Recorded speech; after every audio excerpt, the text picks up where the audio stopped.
Sana hindi ka magkaroon ng hypertension sa mga itatanong ko.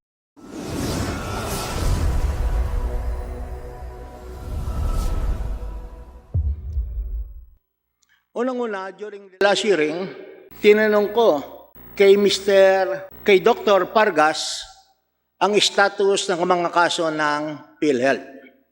Unfortunately, based on our records, hindi alam ni Dr. Pargas, kaya ang ginawa, naghanap tayo ng ating mga resource persons sa Zoom who among the Philhealth officials could answer my inquiry tungkol doon sa mga kasong nakapile. So, ang ginawa na lang natin, hinihingi ko ang status for today's hearing. I would take advantage of the presence of Attorney Del Rosario, who happens to be the head of the legal. Unang-una, ang isang pumutok na malaking kaso about Philhealth would be the cataract operations.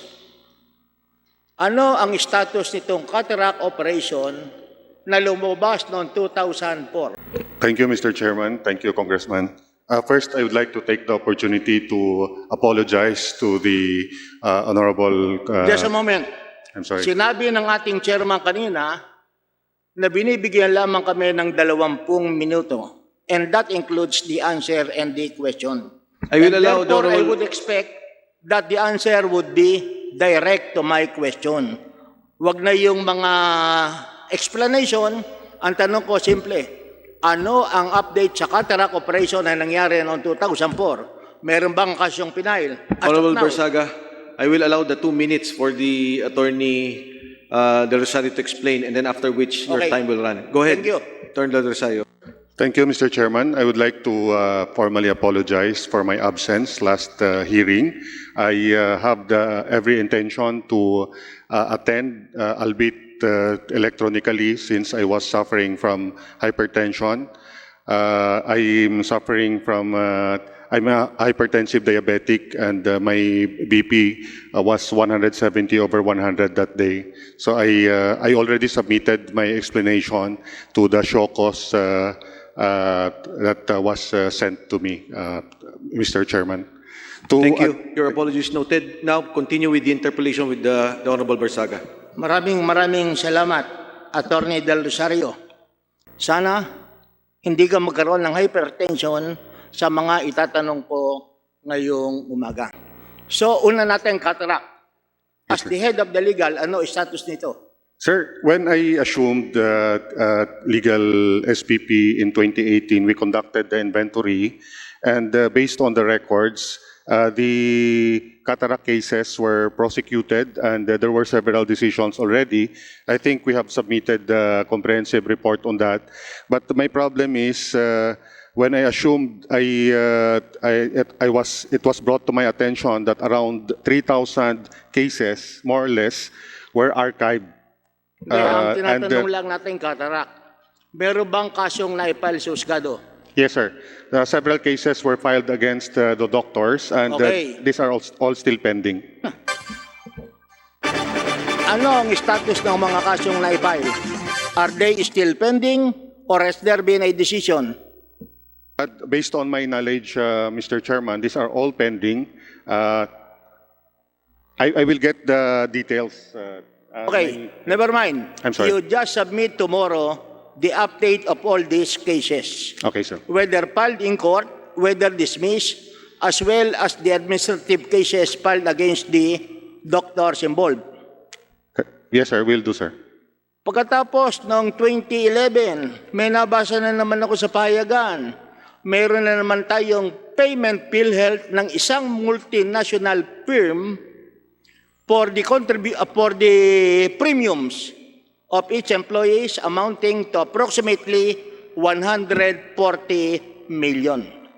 Hindi na pa-deposito sa account ng Philhealth at sa halip ay napadeposito sa isang branch ng isang malaking bangko sa Tanawan, Batangas. Natatandaan mo ba yung asuntong to? Itong... Yes, sir. Yes. Ano status ng kasong yan? The case was investigated by the National Bureau of Investigation. Philhealth conducted its own investigation. Several people were administratively charged, and two of them were already dismissed from the service. You give if I will ask you right now kung sino-sino yung mga PhilHealth officials who were charged, you cannot give their names. Yes, sir. What is yes, sir? The ones dismissed was the database administrator. His name is Noel Ramirez. You just give us a listing ng Okay. lahat ng PhilHealth officials na na-dismiss. Meron pa bang pending administrative cases involving this 140 million? There's a pending administrative case related to that. Yeah. You give us the data about the administrative case tomorrow. Okay, sir. Next question. Meron bang kasong kriminal na naipile about this 140 million? 114, sir. 114. Based on record, sir, there was none. There was none. Yes, sir. You explain to us why no criminal case was filed, although employees of PhilHealth were dismissed. In writing, you submit us tomorrow. Kaya mo ba, Attorney Del Yes, sir. Rosario? We will submit the Okay, status of that. next Yeah. question. WellMed, dialysis. Yes, sir. Ang kaso na-dismiss sa Quezon City Regional Court. Were their cases subsequently filed? Yes, sir. The cases was subsequently filed by the Department of Justice to the Metropolitan Trial Court. Okay, so madaling sabi, the offended party happens to be PhilHealth. I'm sorry, sir. Offended party happens sir. to be the PhilHealth. That's correct, Your Kasi Honor. pondo nyo Yes, sir. ang involved. Do you have a record of all those cases filed? Yes, sir. We Okay, have the record. you can submit it also tomorrow. Yes, sir. We will do, sir. Okay.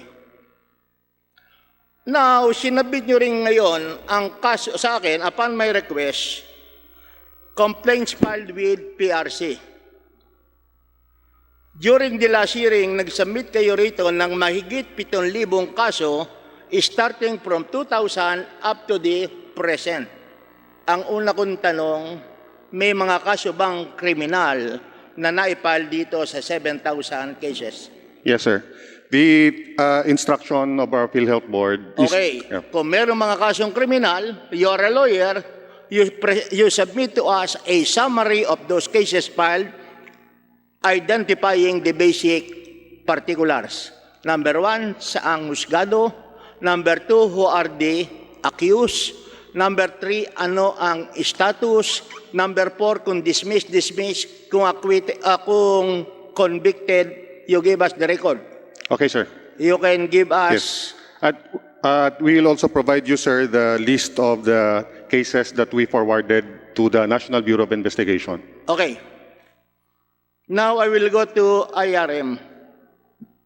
Sa IRM, sino ba ang mga taga-PhilHealth na nag-conceive ng IRM? Sir, the IRM has been in existence for... No, is that from the legal department? I'm sorry, sir. Ang tanong ko, sino ba sa mga taga-PhilHealth ang nag-conceive ng IRM for COVID?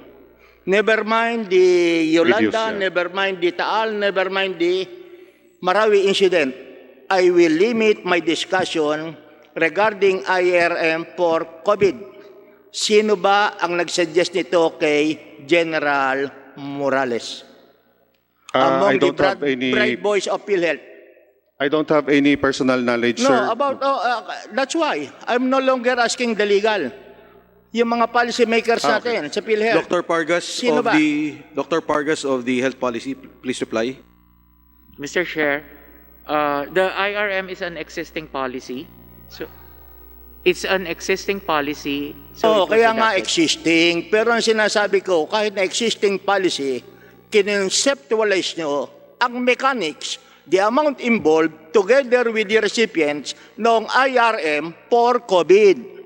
Hindi naman bigla na lang parang bula o parang singaw na lumabas to. So ang tanong ko, sino ang nag-conceptualize nitong IRM sa Philhealth for COVID? Wala. Management, sir. None. The management. O Because it sino is, nagawa ng policy? General Morales? no, sir. Because Sino again, nga? The policy came from us po. Sino nga yung us? The health finance policy Sino? sector. You identify all these persons. The health finance policy Ha? sector. The Slowly. I head po the health finance policy sector. Ikaw, Yes, sir. aside from you, may katulong ka pa. Yes, sir. Oh, who are your persons who help you? The program management team for claims, sir. The program management team for claims is headed by Dr. Ele, Michael Ele. Michael Ele. Jonathan Michael Ele. Ano ang family name, Mr. Chairman? Anong pangalan ulit? Jonathan? Michael Ele. Spell L. E-L-E. Ele. Please continue. Next, who else? Kayong dalawa na lamang? No, sir, because again, Ano nga, i-identify mo na, limited time tayo eh. the sector po, We are talking here of a 30 billion IRM. 27 ba? 27 billion. Ha? 27 billion. O, 27 billion. Ang tinatanong ko lang, sino ang nag-conceptualize nito? Ikaw, Dr. Jonathan, who else? No more? sir, again, this is an existing policy since 2013. Sino nga? During that time po, I was not around in There is- 2013. I was not around in 2013 in the health Hindi policy na, sector. hindi na natin pinag-uusapan yung 2013 eh. Hindi naman ikaw Hindi na eh. natin pinag-uusapan ng Marawi, hindi na natin pinag-uusapan ng Yolanda. Ang pinag-uusapan na lamang natin, yung IRM for COVID amounting to 27 billion. I know that General Morales, ang kanyang background, military, hindi sa doktor. So ang tanong ko, sino ang nag-conceive nitong policy na magbibigay tayo ng 27 billion sa mga health facilities? Was there a board resolution, Mr. Chairman? Was there a board resolution for this? Chair. So the board is part of the policy. Sila nag-form ng policy or they just affirmed or ratified the act of management? Ano yan? Sir, there was a board resolution in January 30 making the IRM as part of the special privileges during fortuitous events. And then there was another, so that was the source. Teka. Mr. Chairman, yung January 30 resolution was referring to Taal pa yata eh. Yes. Hindi pa yata. I think, just Hindi to pa be COVID. clear, no? Klaro yung tanong ni Congressman Barzaga. Yung gumawa nito is dalawa lang kayo, Dr. Pargas and Mr. John Ele. Mr. Chair, may I just clarify? The January resolution, other No. than that, Let's not talk about the board. Kasi yung board, Clarification lang ha. Alam natin ang board, like in an ordinary corporation, they determine the policies. Pero yung policies, naggagaling sa kanilang mga opisyalis nila, the operating officers. Kaya ang tanong ko, sino ang nag-conceptualize ito?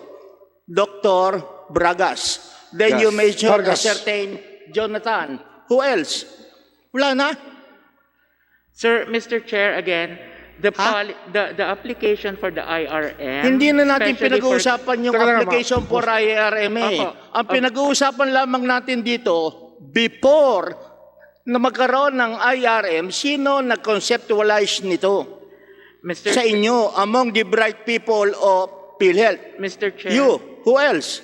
Mr. Chair. Teka, who for daw? for Who? the The question COVID is who. Don't say anything more. Sabihin mo lang sino-sino. Just say who.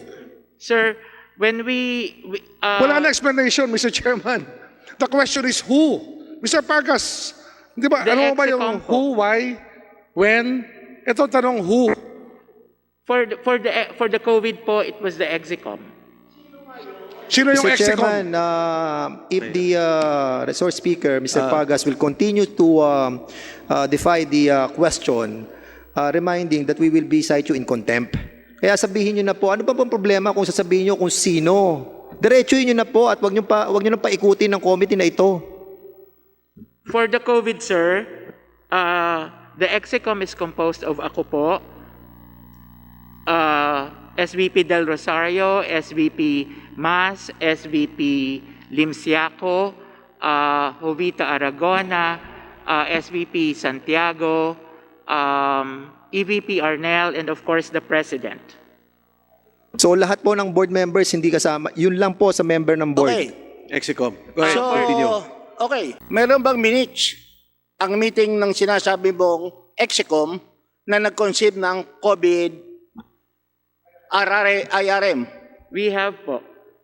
We have po from our core plan being the Secretariat. Oh, we'll be asking for a copy. Mr. Okay. Chair. Next question. Ang IRM was intended to address the COVID problem in the country. Yes or no? Oh, the pandemic.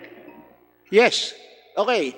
Kaya ang katanungan ng marami, bakit natin sinama ang mga dialysis center na alam naman ng bawat isa, hindi sila nagda-dialysis sa mga COVID patients? Mr. Chair, again, the IRM po should be based on a declaration of a state of calamity or a state of an emergency. And there was a... Kaya ang tanong ko, bakit nyo sinama? Pag sinabi mo namang state of calamity, ang state of calamity natin ay COVID. Yun namang dialysis center. It has been there for so many years. Kaya yung tanong ko, bakit nyo sinama ko ang dialysis? Who was the one who proposed sa executive committee na isama natin ang COVID? Again, Mr. Chair, because the intent is really to respond to the pandemic. Mr. Chairman, with our permission. Honorable Remulla, let Okay. Honorable Barzaga continue. Sa Then inyo after. bang executive committee, pinag-usapan nyo kung ano-anong klaseng sakit ang pwedeng gamitin ang IRM? Yes, Mr. Chair. Yes. Okay, number one, wala tayong problema sa mga ospital or HCI na tumatanggap ng COVID. Ngayon, isinama natin ang dialysis. Ang premise ko sa dialysis center ay no for a fact na hindi sila as a rule nagtitreat ng dialysis for COVID positive. Ang tanong ko, who among the members of the executive committee ang nagsuggest na isama natin ang dialysis? O walang nagsuggest?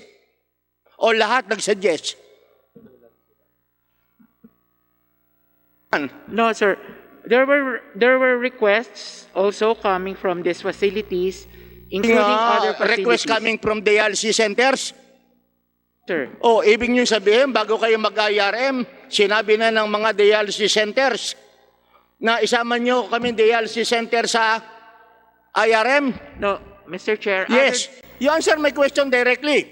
No, Sabi sir. mo, there were requests from dialysis centers. Tama ba ako? Yes, sir. O, ang ibig mo bang sabihin, bago kayo nag-executive meeting para pag-usapan ang IRM sa COVID, alam na ng mga dialysis centers na kayo ay magkakaroon ng IRM? No, Mr. Chair. Oh, kaya nga, paano nga nag-request? Kailan yung request nila? Yes, sir. Before or after? There were requests after, sir. but- Okay, there were requests. Number one, sino-sino mga dialysis centers ang nag-request? Roll on the road. We will, sir, provide you with O the wala copies, kang sir. maalala kahit isa? Sir, because the requests are not direct. The requests, sir, are not directed to me. It's directed to the management. Ulit. The requests are not directed to me. It's directed to the management. So I will have Oh, to check all to those. direct. Kasi nag-uusap-usap kayo, sasabihin, Point of order lang, Mr. Dr. Chairman. Boying, With the permission. may nag-request na dialysis center na isama natin sa IRM. Sino yun? Okay, Sir- please check your data now before you answer. Honorable Boying, you have point Mr. of order? Chairman, si Mr. Pargas, I think, is nahihirapan tayo maintindihan siya. Pwede ba hubarin niyo yung maskara niyo pag nagsasalita kayo para mas madali ho kayo maintindihan? And at the same time, Mr. Chairman, I would like to be clarified. Kasi kanina sinabi ni Mr. Pargas, according dun sa procedure ng pagkuha ng IRM, sinasabi nyo na signatory kayo doon. At lahat ng mga request ng bawat HCI dumadaan sa inyo bilang policy sector head. Now, Yes, Mr. ngayon, Chair. why can't you answer directly the question of Congressman Barzaga? Samantalang kanina, binanggit mo na lahat ng mga request dumadaan sa inyo. Okay, before you reply, paglilinaw lang po doon sa ating mga kababayan, yung point ni Honorable Barzaga ay hindi para ihinto ang dialysis. Walang problema yun. Dire-diretso pa rin ang dialysis natin. Ang pinopoint out ni Congressman Barzaga, bakit nakasama sa IRM, yung Interim Reimbursement Mechanism, na ang pinupunto nito ay COVID. So just so that yung mga nanonood po, no, baka nagkakagulo sila, hindi ho. Tuloy po yung mga programa na yan, maternity, dialysis, may mga sakit. Yun lang IRM na pang-COVID, yan po ang dapat nilaanan ng pondo. Go ahead, Dr. Pargas. Again, the intent of the IRM is really not only for COVID cases, but really because of the effect of the pandemic, that's why po kasama yung ating mga dialysis and even the maternities. Tapos po, there were letters and our attorney is looking So sino for nga that daw right nag-request sa inyo? Yung tanong niya, during the course of the discussion, may nag-request. Isa lang. Sino yung nag-request na healthcare facility? Did Bron Avitum request for IRM? I'm not so sure po because the BBRON is an accredited facility. So Hindi nga, yes or no lang yun eh. Did they request for IRM advances? they have a letter of intent. Oh, yun. Meron pala, may request. Okay, You una approve muna. it, Mr. Chairman. Mr. Chair, you approve it as well because dumaan sa inyo to according sa inyong policy. Okay, just to put order, our colleagues here. Una muna. Congressman Barzaga, we will not take away the time that we interjected. Okay. Ang sinasabi natin, Dr. Bragas, are you ready to answer? Yes, Mr. Chair. Okay, simple lang tayo. Lagi niyong ginigiit sa publiko at sa amin at sa lahat ng investigasyon, yung IRM is intended for a fortuitous event. Tama ba ako o hindi? Tama po. Okay. Pag COVID, March pa lamang, sinabi nyo na, and we agree, that will be a case of fortuitous event. Yes or no? Yes, Mr. Chair. Yes. Pero yung dialysis na ginagawa na natin ng napakahabang panahon, that is no longer a fortuitous event. Tama ba ako? Yes, Mr. Chair. Yes. Okay, next question. Kahit na hindi fortuitous event ang dialysis, sinama nyo sa IRM. Tama o hindi? Tama po. Tama. Kaya ang tanong ko, sino ang nag-propose among the executive members na kinoconceptualize nyo ang COVID na isama natin ang dialysis centers? Oh, you better answer. You are all under oath. No, Mr. Chair, Mr. Chairman, ano yun natin? Isa-isa lang Tanong ko, natin. may nag-propose ba o wala? Kindly reply. no, so, iniisip ko lang po. Because again, it was Hindi nga, ang discussed... tanong na lamang sa iyo, direct. Kung hindi mo alam, pasensya na kayo, nalimutan ko. So, itatanong na namin yan sa iba. Mr. Chair, I cannot... You cannot recall. O lahat ng SVP, tanongin natin. Okay, before you Lahat recall, ng you know, SVP. Honorable Barzaga, kaya po sila nalilito talaga kasi mismo yung letter kay Mr. Morales is on IRM relative to the proposal to implement interim reimbursement mechanism due to COVID-19 public health emergency. The same is within the mandate of Philhealth to implement such as what was done after Yolanda, Super Typhoon, and Marawi siege. Again, the declaration, the details of the IRM should be laid down again for COVID-19. So I guess kaya po nagkakagulo-gulo yung pinipilit natin na hindi lang dito sa ibang sakit, but in all your official letters, indicated lahat ng COVID-19. So, wala, you cannot recall. Ano, hindi mo ma-recall? Sir, I'm... Okay, baka naman pag tinanong ko yung ibang member ng executive committee, ang sasabihin, Dr. Bragas was the one who proposed that. Mr. Chair, Hindi, again, kaya nga tinatanong ko lamang. Can you recall? Ikaw ba nag-propose o hindi?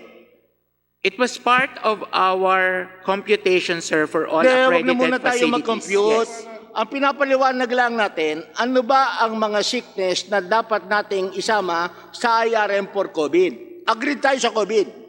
Your purpose is very laudable, tinatanggap yan ng ating mga kababayan. Ang tinatanong nga lang ng karamihan, bakit kasama ang dialysis? Hindi naman to fortuitous event. So sino nag-propose na isama dialysis centers? Honorable Barzaga, your last question. Okay. Attorney Santiago, you are a lawyer. Under your lawyer's oath, meron bang nag-propose? Sir, Mr. Chairman, I don't remember kung sino nag-propose, but Hindi mo, you cannot remember. What that- about... that can be taken from the minutes of the meeting, so that can be baka naman checked. wala sa minutes of the meeting siyan. Ngayon, sir, yung ang understanding ko, Mr. Chairman, dun sa discussion is that the intention of the board No, wag na is- yung intention. We know your intention. That is good. Ang tanong lamang, bakit sinama ang dialysis? Sino nag-propose? Sir, I don't remember kung sino Oh. nag-propose, but based on my understanding, What about Limsiaco? Is he here? O Limsiaco, hindi mo rin maalala kung sino ang nag-propose na isama dialysis center? Mr. Chair, Your Honor, part of the proposal ng ating Simple HCPS, lang ang tanong ko. Sino ang nag-propose? Not part of the proposal. Sino ang nag-propose na isama dialysis center? Mr. Chair, Your Honor, ang proposal po ay nanggagaling as mentioned kanina ni Dr. Pargas, ay nasa kanilang So, sa opisina madaling po. sabi, nanggaling kay Dr. Pargas. Do you admit that, Dr. Pargas, that the proposal came from you? Sir, during the discussion, we were asked, because the part of those who can receive the IRM are all accredited Hindi facilities. nga, simple na. And so, Okay, all of the... Iisa Sir- lamang ang tanong. Yes, Sino sir. nag-propose? Honorable Barzaga, Dr. Pargas, ito po yung inyong board meeting March 30. Ang sabi ni BM Mas Mercado, prior, Mr. Chairman. Yes. Because the circular of Dr. Morales was issued as early as March 20. Tama ba? Yes, Mr. So subsequent na yan. Ibig kong sabihin, meron ng circular si President Morales as early as March 20. At now March 20, alam nyo na isasama nyo ang dialysis centers. Yes, Tama Mr. ba? Chair. Kaya nga, sino nag-propose? Sir, we did. The HFPS proposed for Who? all the accredited. Health I was policy. part of the EXICOM, yes, sir. dialysis, ikaw. O what about the lying in? Lahat, sir. Ikaw rin ang nag-propose. Okay. Honorable Barzaga, I'm sorry. Okay. Just a moment. Yes, go ahead. I'll have my presentation about the dialysis centers. Miss, With the indulgence of the committee, we will just allow the presentation of the Honorable Barzaga before we proceed to the next interpellator. saka yung summary lang. Okay. Okay, go ahead. Ayan ang lahat yung dialysis centers na inyong binigyan. Ang tanong ko, bakit merong mga dialysis centers na binigyan kahit merong asunto? Dr. Meron bang mga dialysis centers na binigyan kahit may pending case sa Philhealth? May pending case, yes, sir. Binigyan. Bakit nyo binigyan? Kahit na may kaso. Actually, we asked that also, sir. Huh? But the decision was because it is without prejudice to any of the legal actions that will be taken to against these facilities. Kaso And mo, I- yan nga ang lagi natin problema eh. Babalikan kita. Lying in. Nagbigay din kayo sa lying in. Sino nag-propose? Ikaw. Okay. You know that the policy of DOH, alam mo na ang policy ng DOH sa mga LGUs ay magtayo ng maraming lying in centers to be operated by the local government unit. Do you know that? Yes or no? I'm not, sir. You're not aware? O sino ang nakakaalam dito na ang policy ng DOH ay magtayo ng mga lying in ang mga LGU under your so-called primary care benefit program. Hindi mo alam yon? Mr. Chair, yes, there are orders, yes. Matter of fact, pag nanganak sa lying-in, ang binabayad nyo, case rate, 8,000 pesos. Yet, Okay, but in a private or public hospital, pag doon nanganak, ang binabayad nyo ay 6,000 pesos. kapag ka po sa ospital, it's at 6,500. Kapag mga 1,500, kapag ka po mga lying-in, it's at 8,000. 8,000. Bakit mas malaki sa lying-in? Kasama po kasi sa prinsipyo nung inilabas yung case rate na yun pong mga cases katulad ng panganganak na normal delivery ay hindi na magpunta sa mga ospital sapagkat ito naman po ay kakayanin nga sa mga lying-in. Question. Honorable Barzaga? Yes. Das Marine, sa lying-in, nagbigay kayo sa private? IRM? Yes, Mr. Chair, Yes. both for government and private. Oh, bakit sa mga public lying-in, di kayo nagbigay ng IRM? Sa mga LGUs na may mga lying-in? Pero sa private, nagbigay kayo sa lying-in? Mr. Chair, again, all these are open to all accredited and those who will apply. Pero wag mo sabihin yung accreditation. You are not telling us the truth. Yun namang lying-in na sinasabi kong under your primary care package, lahat yun accredited ng Philhealth. Totoo ba o hindi? You better answer your questions correctly. I was a mayor for 12 years. We operate a public hospital. Kaya nga sa public hospital, laging sinasabi sa akin, Kong PD, no balance billing tayo. No out of the pocket expense. Bakit ka ko? Kasi kung babiolate natin yan, tatanggalin ang ating PhilHealth accreditation. We cannot collect from PhilHealth. Pagkatapos makikita ko ngayon, ganyan pala ang nangyayari sa inyo. And these are public funds. Mr. Chair, we have separate accreditation po. Oo nga, pero yes. hindi mo na naman tinasagot eh. Premise, nagbigay kayo ng IRM sa private lying-in centers. Yes, Mr. Chair. Oh yes. Tangan ang tulong. Mga public lying-in, hindi kayo nagbigay ng IRM. To all accredited lying-in as long as they applied. Nasa report niyo ba sa amin na nagbigay kayo ng lying-in? Wala sa inyong report. Pati na sa inyong website. Nilagay nyo sa website nyo kung alin ang binigay nyo ng IRM. Lahat ng data kinuha ko sa inyong website. Meron ba daong public lying-in? Under your present oath? Honorable Barzaga, you want to wind up? Is a pending question. The pending question is kung meron po kayong mga lying-in na binigyan na public.